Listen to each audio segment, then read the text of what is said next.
Subscribe now and press the bell icon.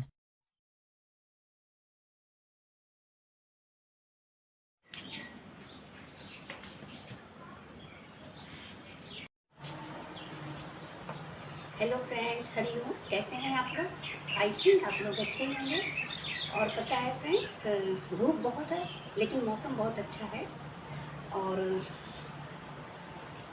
कुछ लोग मीठी मीठी बातें करते हैं केवल अपना काम निकालने के लिए, और जैसे ही उनका काम निकलता है वो 9, 2, 11 हो जाते हैं। फिर वो आपको दिखाई नहीं पड़ेंगे। अगर आप बुलाओगे भी, कितनी आवाज़ें भी दोगे, वो आपको नज़र नहीं आएंगे। ऐसे लोगों से सावधान, बच के रहें। अगर ज़माने में आए हैं तो जीने का हुनर सीखना। ज़माने में आए हैं तो जीने का हुनर सीखना। दुश्मनों से नहीं, अपनों से सावधान रहना। ये हुनर सबको आना चाहिए। पता है, आस्तीन के सांप और बचपन के दांत की उम्र बहुत कम होती है, तो इनसे डरने की ज़रूरत नहीं है। डरिए उनसे जो अपने होकर बेगाने जैसा व्यवहार करते हैं, उनसे डरिए। उनसे डरने की ज़रूरत है। पता है, समुंदर में कितनी भी चीनी डालो पर वो मीठा नहीं होता, आपके पीने लायक नहीं बनता है। ऐसे कुछ मतलबी लोगों को आप कितना भी अपना बना लो, कितना भी संग दे दो, लेकिन वो बता देते हैं कि ना वो कभी अपने थे, ना हैं और ना होंगे। सारा ज्ञान किताबों से नहीं मिलता, कुछ ज्ञान मतलबी लोगों से भी मिलता है।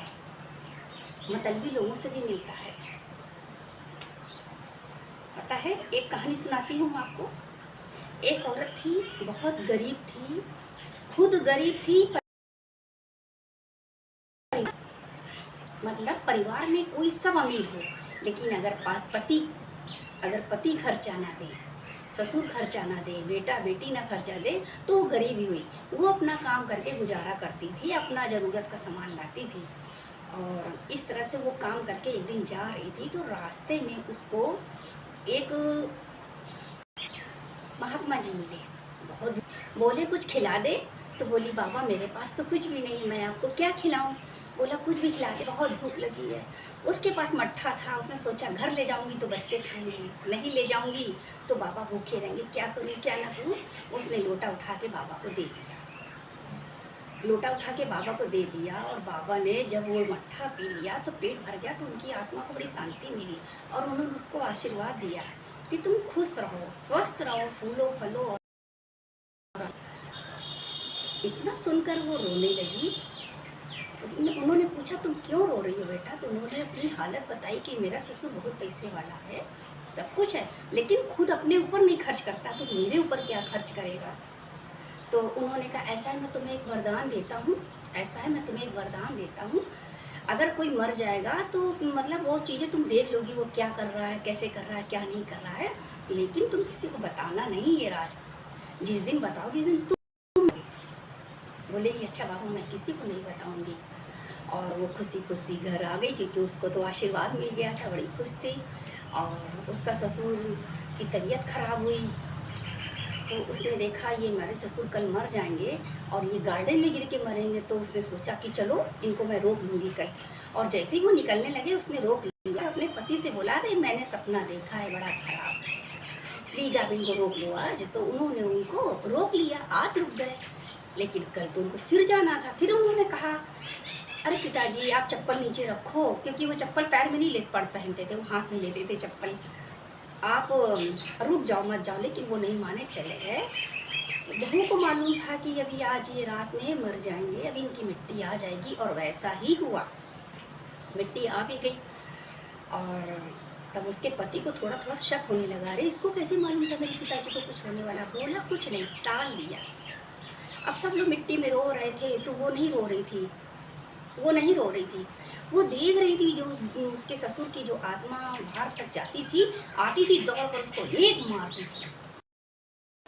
फिर कहती थी कि तूने मुझे सही समय पे पानी नहीं पिलाया। फिर जाती थी, फिर आती थी, फिर उसको मारती थी।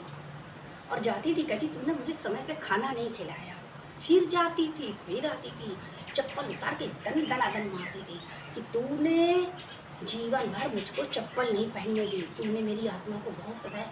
हम लोग सोचते हैं हम चप्पल पहने, हम नहीं पहन रहे हैं। अगर हम चप्पल ना पहने धूप में हम जलते हैं। मेरे अंदर बैठा जीव फलकने लगता है। चप्पल वो आत्मा दौड़ के जाती थी, मारती थी, चप्पल से जूते से आके मारती थी। वो देख रही थी तो वो बहू देख रही थी तो वो हंस रही थी। सबको बड़ा खराब लगा। भाई किसी की मिट्टी रखी हो और तुम कोई हंसने लगेगा तो खराब लगेगा ना। तो उसके आदमी को बहुत खराब लगा। थोड़ी देर बाद वो रोने लगी बहू। तो सब लोग देखने लगे आप क्यों रो रही है। तो वो रो इसलिए रही थी जब वो आत्मा जा रही थी तो चिपट के आके रो रही थी, मैंने तेरे शरीर में बहुत दिन रही लेकिन तूने मुझे बहुत कुछ कष्ट दिए हैं। मैं तेरे शरीर में बहुत दिन रही,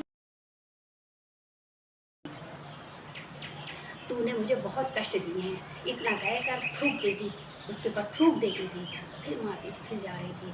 अब तो वो रो रही थी कि देखो इतना खराब आदमी है, इसके बाद भी देखो ये इसको कैसे प्यार कर रही है, फिर मार भी रही है, रो भी रही है।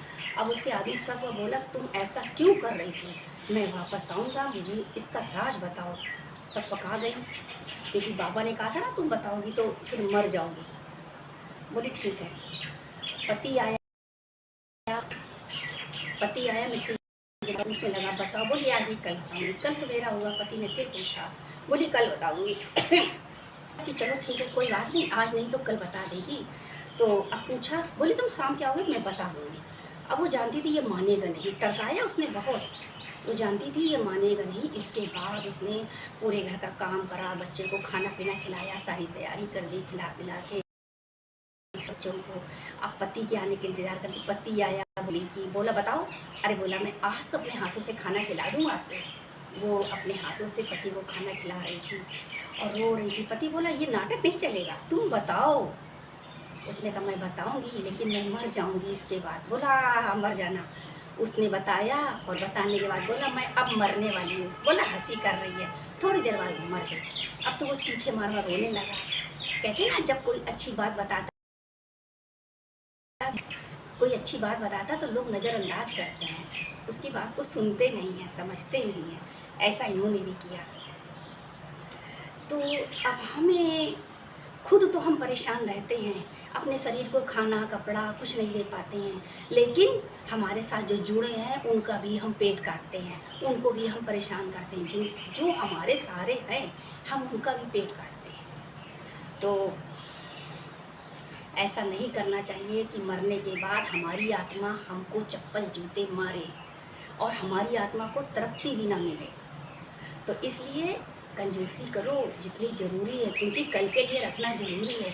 लेकिन आज जो लोग हमारे सामने हैं उनको, उनकी इच्छाओं को मारना और अपने आप को परेशान करना, ये भगवान की नज़रों में भी गलत है। इसलिए इस बात का आप लोग ध्यान दें कि हमें ऐसा गलत काम करना ही नहीं है ना। बिना विचारे सो करे सो पाछे पछताए, काम बिगाड़े आपने जग में होत हंसाए। उसी की जग में हंसी होती है, उसी की जग में निंदा होती है। जो बिना सोचे समझे काम करता है तो जग में हंसी का पात्र बनता है। और मेरा टाइम पूरा होता है और मैं अनीता सिंह सबसे हरिओम करती हूँ। अगर आपको मेरा ये सत्संग अच्छा लगा हो, माना ये ब्लॉग अच्छा लगा हो, तो हमें ज़रूर कमेंट करिएगा। मैं इंतज़ार करूँगी आपके कमेंट का। हरिओम। सबको